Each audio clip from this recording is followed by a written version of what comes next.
Make a date with Reverend Dr. Ebenezer Markwei at 6 a.m. from Monday to Saturday on Graphic Online via Facebook and YouTube as he expounds on matters of faith. Graphic Online, truth and accuracy every day.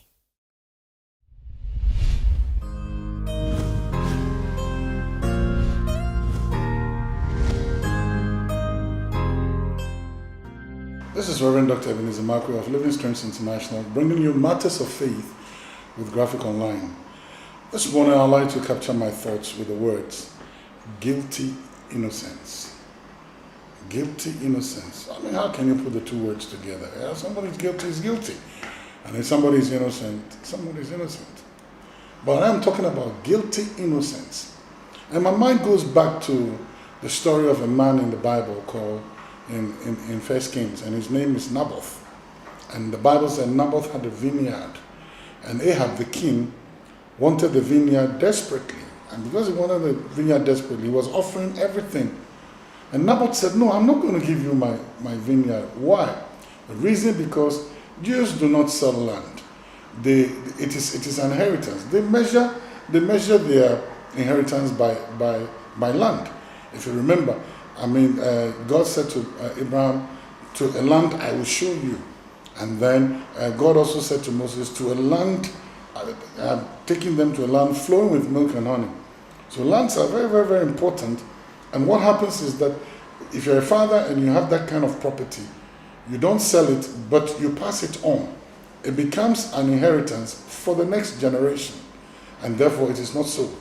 So when Ahab comes and Ahab says, sell me the land, and Naboth said, I am not going to give you this land. There's no way I'm going to sell this land for you. And the Bible says Ahab went into petulance. He was not going to eat. I mean, I can't believe this. How a man like a king can be a sissy like that. But the Bible said, then Jezebel, his wife, comes to him and said, I mean, you are not eating because of this. And then Jezebel said, she hatched a plot. And the plot was she was going to get some base men, some evil men, for them to, testify against Naboth. And then these people came and they started saying they've seen Naboth, and Naboth blasphemed, Naboth committed an abomination. And the Bible said, just based on the testimony of these base people, Naboth was killed. Now here's the interesting thing. Naboth was innocent.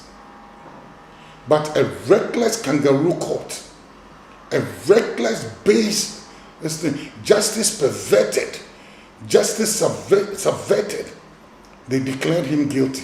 Even though he was innocent, he was declared guilty. Declared guilty by the masses who didn't know any better. Why? Based upon the lies of somebody. You know what happens? Sometimes you can be innocent, but who knows? Who knows? Because people have not taking the time to investigate and find out for themselves whether what is being said is true or not.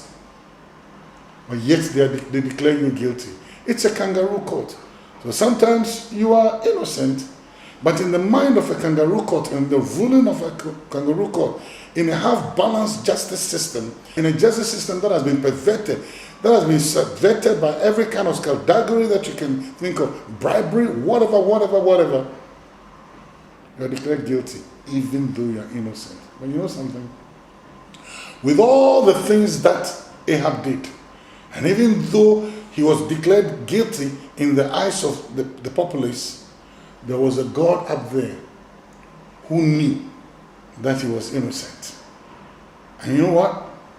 Jezebel and Ahab paid a price for perverted justice. You know what?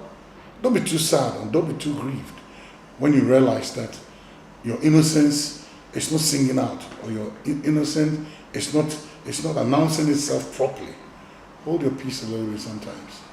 See what the God up there will do for you. What is the choice you make? Guilty innocence.